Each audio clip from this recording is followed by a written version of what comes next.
102페이지 3에서 점유의 태양이 나오죠.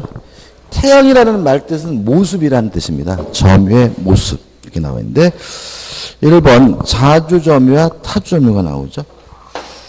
일단 점유라고 있으면요. 몇 가지 사실에 대해서 추정이 돼요. 첫째, 소유의 의사가 있다는 사실이 추정이 되고요. 또 선임이 추정이 되고 평온함이 추정이 되고요. 공연함이 추정이 됩니다. 다만 점유하고 있더라도 추정이 안 되는 게 있죠. 뭐냐면 무과실이죠. 그래서 아까 우리가 선의치 등 말씀드리면서 선의, 평온, 공연은 추정받음으로 스스로 뭐 할 필요 없죠? 입증할 필요가 없고, 무과실은 추정받지 않으므로 스스로 뭘 해야 돼요? 입증을 해야 된다. 이런 말씀을 드렸죠. 그 다음에요. 소유의 의사가 있는 점유를 우리가 자주점유라고 하고요. 반대로 소유의 의사가 없는 점유를 우리가 타주점유라고 하죠. 선의 반대말은 악이, 평온, 평화스럽고 온화한 점이기 때문에 반대말은 폭력에 의한 점유. 공연은 공개적이란 말이니까 반대말은 은밀하고 비밀스러운 점에서 은비한 점유. 무과실의 반대말은 뭐가 되죠? 유과실이 되는 거죠. 그 점유는 총 10가지 모습을 떠요. 이게 종류가 아니라 뭐죠? 점유의 태양 모습이에요. 이런 얘기죠. 제가 카메라를 훔쳤습니다. 왜 훔쳤을까요? 가지려고. 따라서 저의 점유는 뭐죠? 자주점유고. 남의 카메라인지 알았으니까 뭐죠? 악이고. 몰래 훔쳤으니까 뭐죠? 은비한 점. 이렇게 되는 거죠. 다시 말해 이 10가지는 점유가 띄게 되는 뭐예요? 모습을 띠고, 이 10가지가 뭐죠? 뭐 바둑이 무늬처럼 이렇게 조합이 돼서 점유를 갖게 되고요. 그 다음에 좌측에 요 5가지를 모두 가지고 있는 점유를 우리가 하자 없는 점유. 우측에 하나라도 있으면 뭐가 돼요? 하자 있는 점유. 이렇게 되는데, 유의하실 것은 하자 있는 점유자도 점유권이 있는 거다. 왜냐하면 점유권이란 훔쳤든 뺏었든 사실상 지배하고 있으면 당연히 인정되는 권리잖아요. 그죠?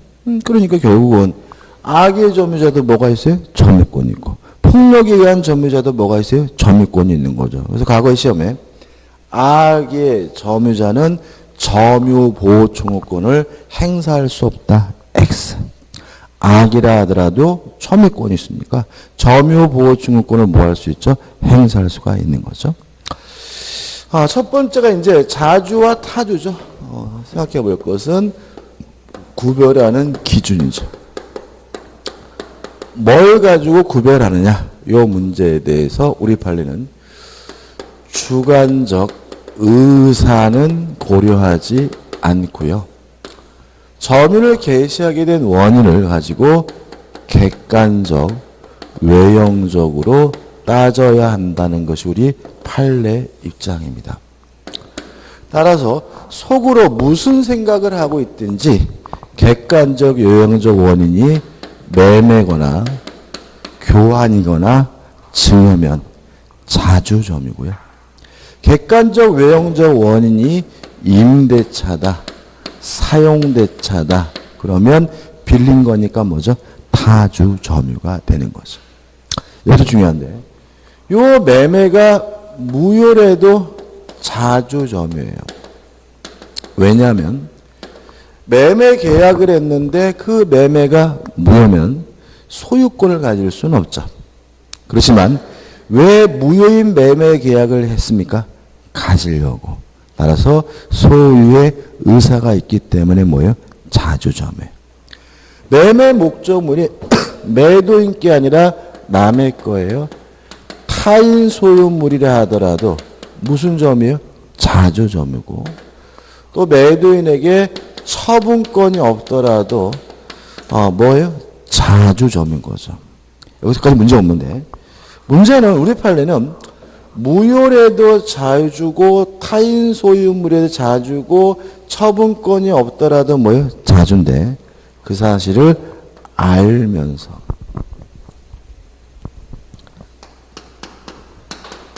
악의로 무단으로 점유했다는 사실이 입증이 되면 더 이상 자주점유가 아니라는 게 판례 입장입니다. 타주점유라는 얘기겠죠. 이 판례는 굉장히 비판을 많이 받습니다. 왜냐하면 무효인지를 알면서 매매 계약을 왜 했겠어요? 가지려고. 그죠? 다 자주죠. 물론 알았다면 선의가 아니라 뭐예요? 악이겠죠. 근데 우리 판례는 아니 알았으면 악의가 된다는 이건 인정되지만 왜 갑자기 자주에서 타주로 바뀌는지에 대해서는 설명을 못하고 있고요. 학자분들이 대단히 뭐죠? 비판을 많이 합니다. 그래서 우리는 객관식 문제를 풀어야 되기 때문에 이걸 어떻게 받아들여야 돼. 이게 논리적으로는 해결할 수가 없어요. 잘못된 거기 때문에. 그래서 우리는 매매가 무효다. 무슨 점입니까? 자주점. 무효임을 알면서 했다. 그러면 뭐예요? 타주. 매매 목적물이 타인 소유물이다. 자주. 타인 소유물임을 알면서 했다. 그러면 뭐예요? 타주. 매도인에게 처분권이 없다. 자주. 처분권이 없음을 알면서 했다. 그러면 뭐예요? 타주. 그래서 결국은 요 알면서란 말이 대단히 뭐하게 돼요? 중요하게 되니까 주의하시기 바랍니다. 그 다음에요. 이러한 자주점유나 타주점유가 고정적인 것은 아니고요. 원래는 타주점유였다가 자주점유로 전환되는 경우가 있어요. 두 가지인데 첫째, 교재 나와 있죠? 소유의 의사를 표시하면 더 이상 타주가 아니라 뭐죠? 자주점유로 바뀌고요. 두 번째, 새로운 권원이 존재하게 되면 이때는 타주에서 뭐죠? 자주로 바뀌어요. 이런 얘기입니다. 제가 임차인이거든요. 임차인인데 그럼 저는 뭐죠? 타주점유죠. 근데 집주인에게 전화해서 안녕하세요. 저 세입자인데요. 이제부터 제가 이 아파트를 제가 갖겠습니다. 제 겁니다. 라고 우긴다면 쫓겨나겠죠? 쫓겨날 땐 쫓겨나더라도 그때까지는 뭐예요? 자주다. 다시 말하면 소유의 의사를 표시하면 타주에서 뭐로 바뀌어요? 자주로 바뀌는 거죠. 제가 세입자입니다. 타주죠? 근데 제가 돈을 벌어가지고 그 아파트를 사기로 매매 계약을 했어요. 그러면 저의 신분이 임차인에서 매수인으로 바뀌는 거죠. 그럼 뭐가 돼요? 타주에서 뭐로 바뀌어요? 자주로 바뀌는 거죠. 그래서 교재 보시면은 하단에 2번 점유에 전환해가지고 기억 새로운 의사 권원에 의한 경우 니은번 소유의 의사를 뭐죠? 표시한 경우 그 다음에 디귿번은 점유물에 대한 소유권 이전 등기를 격려한 사실만으로 타주 자주점유로 전환되는 건 아니다. 이렇게 나와있죠. 무슨 뜻이죠? 등기는 고려사항이 아닌 거죠. 지금 우리는 뭘 공부하고 있는 거예요? 점유권을. 그러니까 등기를 해서 그 사람이 소유권이 있느냐 없느냐 그게 고려 대상인 것이 아니라 결국은 객관적 외형적으로 점유를 개시한 원인에 따라서 뭐예요? 자주인지 타주인지를 결정한다는 얘기인 거죠. 그죠? 그 다음에 이제 우측의 상단에 자주점유가 타주점유로 전환되는 경우가 있어요.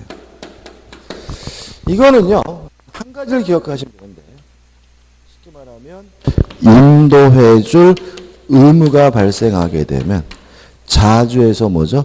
타주로 바뀌어요. 그럼 교재 잠깐 볼까요? 교재 상단에 보시면, 기억, 인도 의무에서 부동산의 경락허가 매매대금의 수령, 이렇게 나와있죠? 이런 얘기죠. 제가 아파트를 소유하고 있고 그 집에 살고 있는데 자주점이죠. 근데 제가 살고 있는 아파트가 경매가 됐어요. 그럼 저는 그 아파트를 누구한테 인도해 줘야 돼요?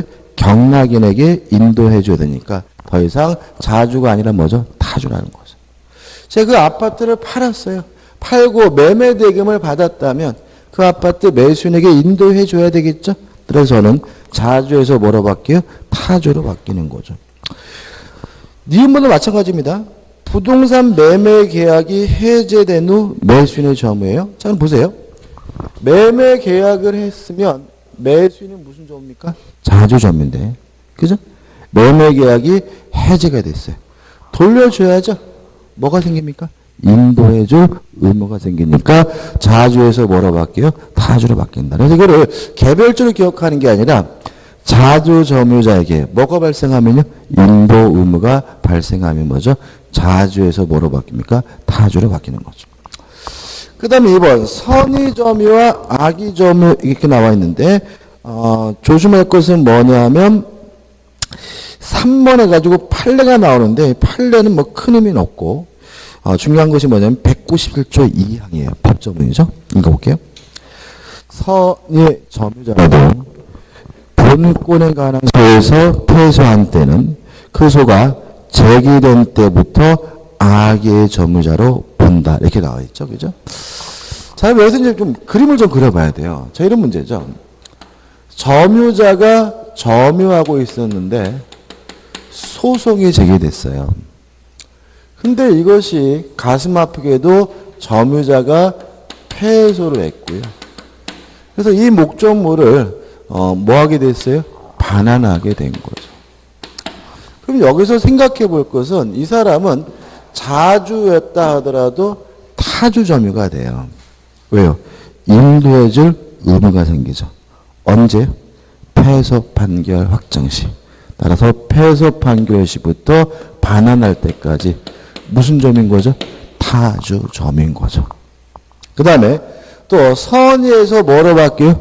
악의로 바뀌어요. 그 시점은 소재기 시부터 반환할 때까지 선의가 아니라 뭐죠? 악의가 되는 거죠. 왜 이렇게 다를까요? 자, 선의는 뭐예요? 모르는 거고 악의는 뭐죠? 아는 거죠. 그러면 이 사람이 남의 물건인지 몰랐다 하더라도 실질적으로 언제부터 내게 아닐지도 모르겠다는 사실을 알게 되는 거죠. 실제 소유자고 내 건데 내놔라고 뭘 소송을 제기하면 그때부터 이미 뭐죠? 알게 됐다는 거죠. 그 다음에 왜 패소 판결 나면 타주인가요? 인도 의무는 언제 발생합니까? 판결이 확정돼야 그때 비로소 뭐가 발생합니까? 인도해줄 의무가 생기니까 인도 자주에서 타주로 바뀌는 시점 뭐죠? 패소 판결 확정시가 되니까 꼭 기억해 두시고 일단 기억해 두시고 그 다음에 3번 과실 없는 점유 과실이 있는 점유 4번 하자 있는 점유 하자 없는 점유 한번 쭉 읽어보시면 될 것 같고 그 다음에 판례들이 나오죠. 자, 판례를 봐야 되는데 1. 한 필지 토지가 있는데요. 갑과 을이 공유하고 있는데 갑이 요 토지 전체를 점유한다면 을의 공유 지분 범위 내에서 갑의 점유는 뭐죠? 타주예요. 왜요? 을의 공유 지분이 있음을 알면서 점유하고 있는 거니까. 그 다음에 2번 보세요. 2번 볼게요. 점유자가 점유 개시 당시에 소유권 취득의 원인이 될 수 있는 법률 요건이 없다는 사실을 뭐라고요? 잘 알면서가 나오면 더 이상 자주가 아니라 뭐죠? 타주다. 이렇게 되는 거고. 넘기셔서 3번입니다. 3번은 요겁니다. 자, 점유자는 자주 점유를 뭐 받아요? 추정받아요. 따라서 스스로 뭐 할 필요 없어요? 입증할 필요가 없어요. 그리고 여기서 조심할 것은 뭐냐면 요 소송을 누가 제기해서 패소한 거냐면 회복자가 소송을 제기해야 자주에서 타주로 바뀌고 선의에서 뭐죠? 악의로 바뀌는 거예요. 만약에 점유자가 소송을 제기해서 패소한 경우에는 자주에서 타주로 선의에서 악의로 바뀌지는 않아요. 왜냐하면 점유자는 자주 점유임을 추정받기 때문에 스스로 뭐 할 필요 없어요? 입증할 필요가 없죠. 따라서 점유자가 입증할 필요도 없는데 지가 소송을 제기해가지고 입증하려다가 실패했더라도 여전히 무슨 점이에요? 자주점이고요. 누가 소송을 제기해야 돼요? 소유자가 소송을 제기해서 회복자가 소송을 제기해서 점유자를 패소시켜야 자주에서 뭐죠? 타주로 바뀌는 거죠. 그럼 보죠. 3번. 스스로 왜 마이크가 이러죠? 점유자가 스스로 매매 등과 같은 자주점유의 권한을 뭘 주장했어요. 할 필요 없는 거 있잖아요. 따라서 자주점유 주중이 뭐 되지 않습니까? 깨지지 않습니다. 4번 아까 말씀드렸고 매매 대상 토지의 면적이 공부상 면적을 상당히 초과했어요. 이게 상당히 초과했던 게 문제가 아닌데 그리고 결국은 남의 땅이죠. 근데 결국은 뭐냐면 상당히 초과했다면 알았을 테니까 자주가 아니라 뭐죠? 타주다. 이런 취지. 그 다음에 6번 소유자가 제기한 누가 소송을 제기했습니까? 소유자가. 그러면 패소 판결하게 되면 자주에서 뭐로 바뀌죠? 타주로 바뀌고요. 7번 무가 건물을 매수할 당시 이미 건물의 부지가 타인의 소유란 사정을 잘 알면서니까 결국 뭐예요? 자주점유가 아니라 뭐죠? 타주죠. 그 다음에 8번 새로운 건원이 상속이 될 수는 없다는 겁니다. 상속은 뭐가 아니에요? 새로운 건원이 아니다. 왜냐하면 상속은 민사상 법적주의도 뭐예요? 상속시켜요. 아버지가 타주면 상속받은 아들도 뭐 해야 돼? 타줘야 돼. 그래서 상속받았다 그래서 타주에서 뭐로 바뀌는 거예요? 자주로 바뀌는 것은 아니겠죠. 끝이죠. 그 다음에 우측에 보시면 점유에 취득해가지고 직접 점유, 간접 점유, 점유 취득의 효과가 나오는데 일단 취득 부분 보시기 바라고 3번 점유 취득의 효과 해가지고 2. 승계 취득의 효과 해가지고 1. 점유의 분리병합이 나오죠. 이건 좀 이해하셔야 되는데 이런 문제죠. 예를 들어서 갑이 15년을 점유했고요. 을이 그것을 승계받아서 5년을 점유했다면 을에게 선택권이 인정됩니다. 을은 자신만의 점유 5년을 주장할 수도 있고요. 합산해가지고 20년을 주장할 수가 있어요. 근데 문제는 뭐냐면 만약에 갑의 점유는 악이었고 을의 점유는 선이었다면 자신만의 점유를 주장하면 선의의 5년이지만 합산해서 20년을 주장하게 되면 악의 20년이 됩니다. 왜냐하면 합산해서 주장하게 되면 하자가 뭐가 돼요? 승계가 되기 때문에. 여기서 좀 생각해 보자고요.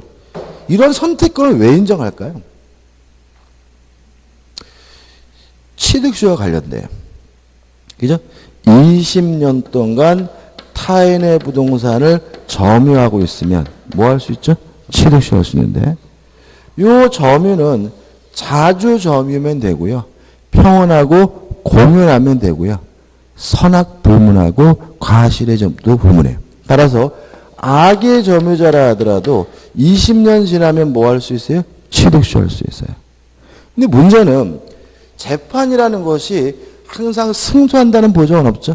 근데 만약에 그럼 결국은 악의 20년을 주장하면서 취득수가 완성됐음을 주장할 수 있다는 얘기잖아요. 그죠? 합성 주장했으니까. 문제는 만약에 악의 20년을 주장해서 승소해서 자기 앞으로 등기라면 깔끔한데 을이 만약에 패소를 하면 큰 문제가 생겨요. 20년 동안 지료를 내야 돼.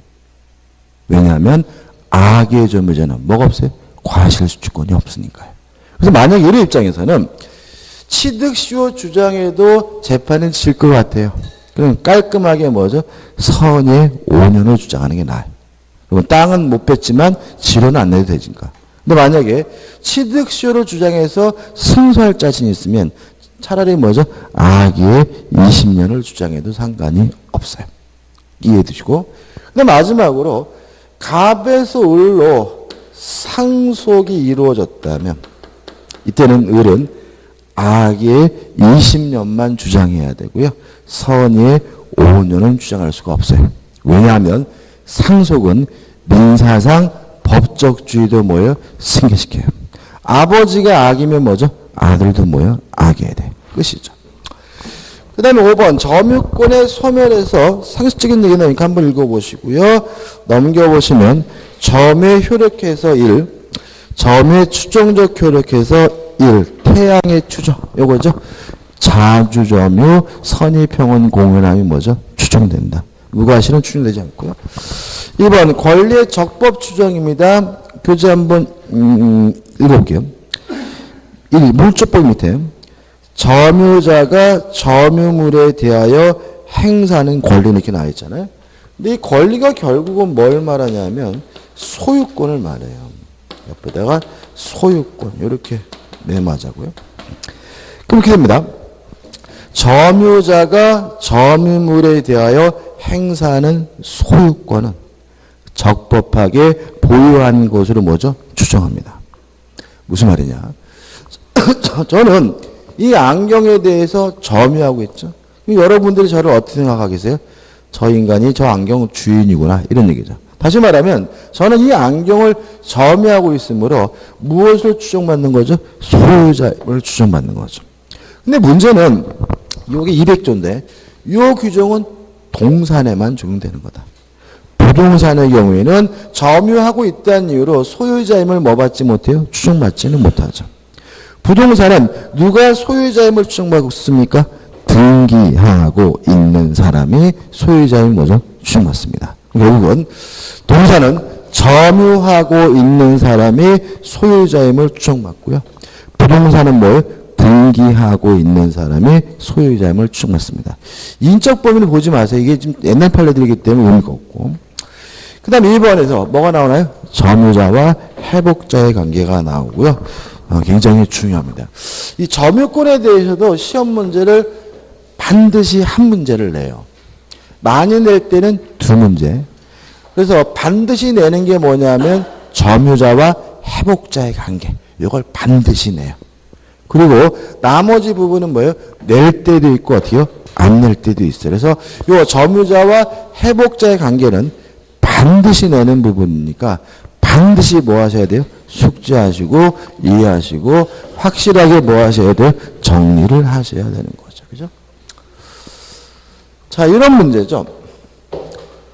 어떤 사람이 물건을 점유하고 있다가 그 물건을 다른 사람에게 돌려주게 됐어요. 요 두 사람 간의 문제가 뭐죠? 점유자와 회복자의 관계예요. 첫 번째 생각해야 될 건 뭐냐면 점유자는 임차인, 전세권자, 지상권자, 유치권자 이런 사람을 의미하는 게 아니라는 점이죠.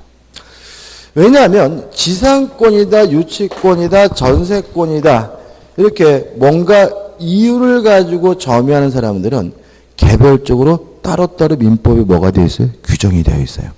그럼 여기서 말하는 점유자는 아무런 이유도 없이 남의 물건을 뭐예요? 점유하다가 돌려주게 된 사람만을 의미하는 거죠. 그래서 만약에 열심히 점유자 회복자를 공부한 다음에 집에 가가지고 점유자는 임차인, 회복자는 뭐죠? 임대인 이렇게 대입하시면 이게 완전 뭐죠? 삼천포예요. 다시 한번요. 점유자와 회복자에 관한 규정은 아무런 이유도 없이 남의 물건을 점유하다가 돌려준 사람만을 의미합니다. 임차권이다, 지상권이다, 전세권이다 뭔가 권한을 가지고 있는 사람들은 그 해당 규정이 적용되고 여기 규정이 적용되지는 않죠. 여기 보면 항상 떠오르는 얘기가 그거예요. 그 옛날에 우리나라 영화를 만들어줬더라고요. 영화로 만들었는데 일본에서 참 보니까 신기하더라고요. 그 원룸을 살아요. 일본 남자인데. 근데 이 사람이 퇴근하고 오면 혼자 사는데 물건이 조금씩 바뀌어 있는 거예요. 이상해서 뭐죠? CCTV를 달아놨더니 뭐죠? 그 사람이 출근하면 다락에서 어떤 여자가 기어나와요. 기어나와가지고 어떻게 해요? 낮에는 막 지집인 것처럼 막 TV도 보고 막 이러면서 자다가 그 남자가 뭐죠? 퇴근할 때 되면 어떻게 다시 다락방으로 몰래 들어가고 이 사람이 누구라고요? 점유자. 무슨 말이겠어요? 그죠? 아무런 이유도 없이 남의 물건을 점유한 사람. 무서웠을까요? 여자라서 기뻤을까요? 아무튼 CCTV 전에 보니까 나오는데 일본 영화 링이라는 영화 있죠. 귀신이 막 이렇게 TV에서 막 나오는 거 있잖아요, 그죠? 그런 총 나오더라고요, 그 여자가 머리 길어가지고 다락방에서, 그죠? 자, 세 가지 문제가 됩니다. 첫째, 목적물로부터 과실이 발생하면 어떻게 할 거냐?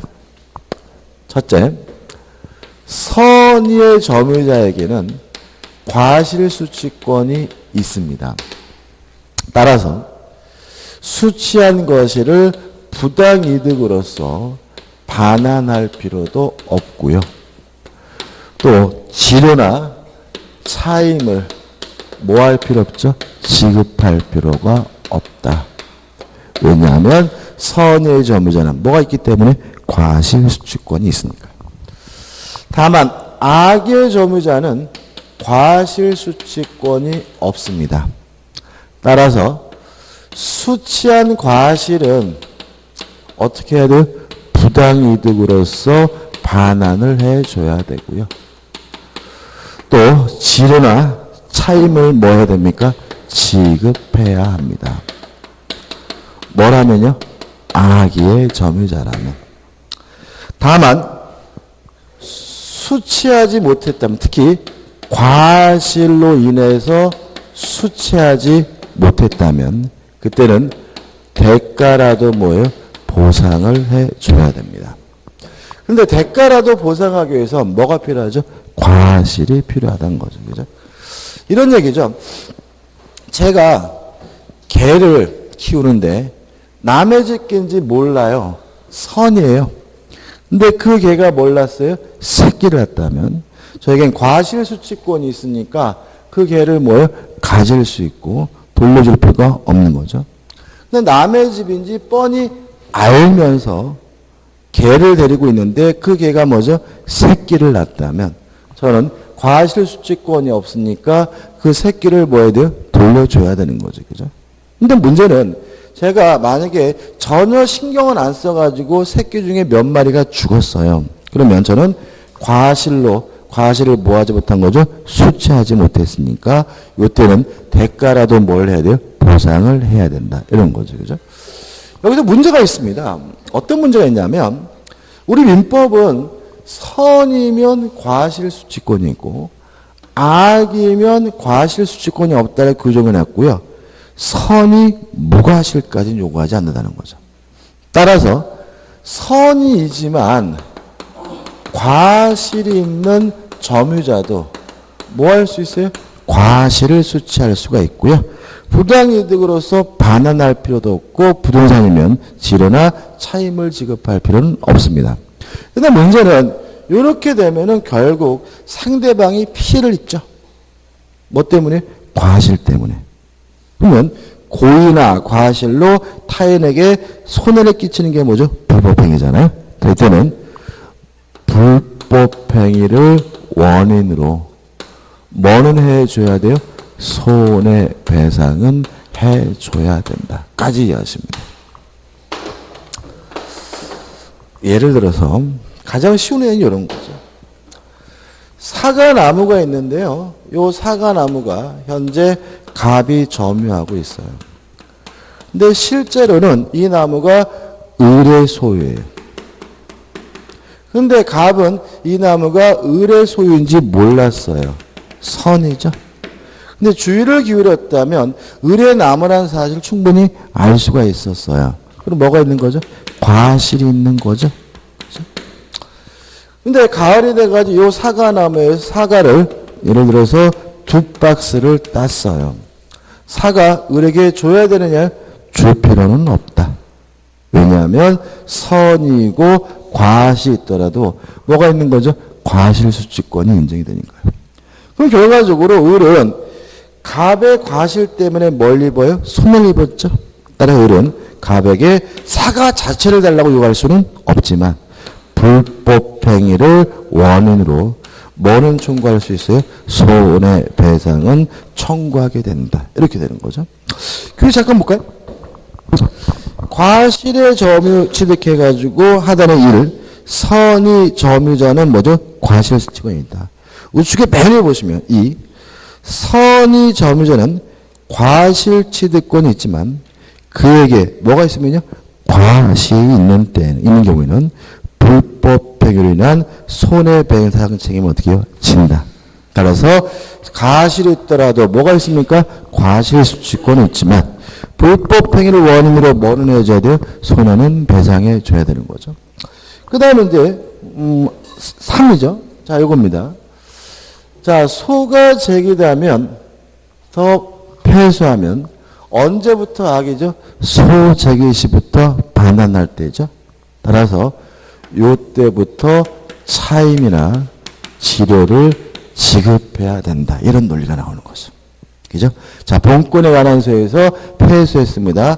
언제부터 악의 점유자가 됩니까? 소 제기 시부터. 따라서 이 사람은 소 제기 시부터 반환할 때까지 차임이나 치료를 뭘 해야 돼요? 지급해야 된다. 왜냐하면 악의 점유자는 뭐가 없어요? 과실수취권이 없으니까요. 이해되시죠? 그것입니다. 그 다음에 두 번째는 목적물이 멸실훼손이 됐어요. 회자 이게 맞나요? 아, 헷갈려. 그죠? 아, 잘못됐죠. 그죠? 아이고, 이런. 이거 저기죠? 그래서, 맞죠? 그죠? 아우, 저는, 우리 한글이 어려워. 자, 멸실훼손이 됐어요. 그죠? 일단 둘로 나뉩니다. 점유자에게 멸실훼손에 대해서 고의나 과실이 없는 경우와 점유자에게 고의나 과실이 있는 경우죠. 일단 점유자에게 멸실훼손에 대해서 아무런 고의 과실이 없다면 이때는 책임을 안 져요. 고의 과실이 있어야 뭘 져요? 책임을 져요. 그죠? 이거는 우리 민법의 대원칙입니다. 뭐 임차권도 마찬가지고 뭐 지상권도 마찬가지고 전세권도 마찬가지인 거예요. 어제 보니까 그 영국에서 큰 불 났죠. 24층 아파트가 뭐 불 났죠. 그죠? 그래서 저는 어저께 아침에 뉴스를 켜니까 뭐 영국에 있는 24평짜리 고층 아파트가 그래서 아이고 있는 사람들 큰일 났네. 좀 있는 집인 줄 알았어요. 그죠? 근데 보니까 뭐 40 몇 년 된 뭐 후질그란 아파트고 또 이게 뭐죠? 그 서민들을 위한 임대 아파트라더라고요. 방이 뭐 2칸밖에 없고 뭐 이렇게 국가에서 제공하는 뭐죠? 서민들을 위한 임대 아파트 뭐 이렇게 나오더라고요. 근데 만약에 예를 들어서 내가 잘못해서 불났어요. 그 집, 그 아파트가. 그러면 누가 큰일 난 거예요? 제가 큰일 난 거예요. 근데 만약에 옆집에 불이 저한테 옮겨 붙었어요. 누가 큰일 난 거예요?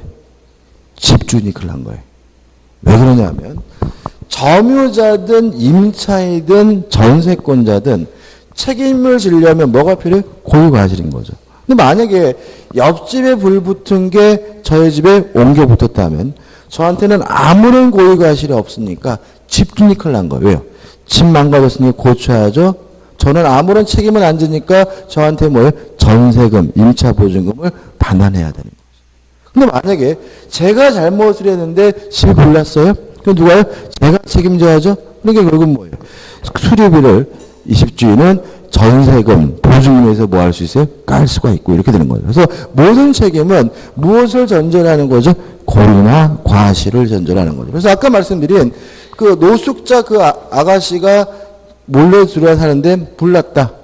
근데 그 불난 것에 대해서 노숙자 아가씨에게 뭐죠? 아무런 고의 과실이 없다면 뭐라는지 책임을 안 지죠. 지에게 뭐가 있어요? 고의나 과실이 있어야 책임을 지게 되는데 내용은 이렇죠. 선이 이고 and 자주 점유라면 이때는 현존하는 이 범위 내에서만 책임을 지면 돼요. 악이 이거나 또는 타주면 이때는 전부에 대해서 책임을 집니다. 항상 조심할 것은 뭐죠? and와 또는이죠. 다시 말하면 현존하는 범위 내에서만 책임을 지기 위해서는 점유자는 어떻게 해야 돼요? 선이이고 거기다가 뭐 해야 돼요? 자주 점유해야 된다는 거 잊지 마시기 바랍니다. 그 다음에 점유자가 점유하고 있는 동안에 비용을 지출했어요. 일단 비용은 두 가지가 있죠. 수리비, 필요비가 있고 유익비 뭐가 있어요? 계량비가 있어요. 일단 필요비든 유익비든 이 비용은 점유자는 선, 악, 불문하고 뭐 할 수 있어요? 받을 수가 있는 거죠. 다시 말하면 선의 점유자도 필요비 청구할 수 있고요. 악의 점유자도 뭐 할 수 있어요? 필요비 상한을 청구할 수가 있는데 다만 점유자가 과실을 수취했다면 이때는 통상의 필요비를 청구할 수 없게 됨을 주의하시기 바랍니다. 여기서 이제 문제가 생깁니다. 이렇게 기억하지 마세요. 그죠? 필요비는 선악불문하고 청구할 수 있다. 이러면 왠지 선의 점유자가 청구하는 건데 악의 점유자에서 청구할 수 있다. 이렇게 되거든요. 근데 오히려 필요비는 누가? 악의 점유자가 청구한다는 거죠. 왜냐하면 선이면 뭘 수취하게 돼요? 과실을 수취하죠. 과실을 수취했으면 통상의 필요비를 뭐하지 못해요? 청구하지 못해요. 그래서 최근에 여기서 계속 나오고 있어요. 따라서 점유자가 선이어서 과실을 수취했다면 통상의 필요비를 뭐하지 못해요? 청구하지 못하니까 결국은 필요비는 실질적으로 누가 청구하는 거죠? 악의 점유자가 청구하는 것임을 주의하시기 바랍니다. 그 다음에 유익비에 대해서는요. 이익이 현존하는 경우에만 청구할 수가 있는데요. 이익이 현존하는 경우에는 증가액, 증가분 또는 지출비용 중 지출비용이죠. 아무거나 선택해서 청구하면 되는데, 선택해서 지켜야 되는데 누가 선택하냐면 회목자가 선택한다. 마지막으로 주의하실 것은 요 유익비에 대해서는요. 우리 판례가 법원은 상환기간을 허용할 수가 있다. 허락할 수가 있다. 이렇게까지입니다. 그죠? 다시 말하면 상환기간을 허락할 수 있는 것은 뭐에만 있어요? 유익비만 있는 거죠. 필요비는 상환기간을 뭐 하지 않습니까? 허락하지 않습니다. 작년 시험 문제는 필요비의 경우에 법원이 상환기간을 허용할 수 있다. 그래서 뭐죠? X. 뭐냐면 유익비만 상환기간을 허용합니다. 여기까지죠. 그래서 교재 보시면 이러한 내용이 쭉 나오니까 한번 어떻게 꼼꼼히 읽어보시고 이 부분도 여기서부터 이제 뭐가 되는 거죠? 판례가 중요한 게 아니라 법조문이 중요한 거니까 법조문의 내용을 확실하게 이해하시면 되겠죠. 여기까지 넘겨보시면 3번 점유보호충구권이 나오는데 점유보호충구권부터는 좀 쉬었다가 보도록 하겠습니다.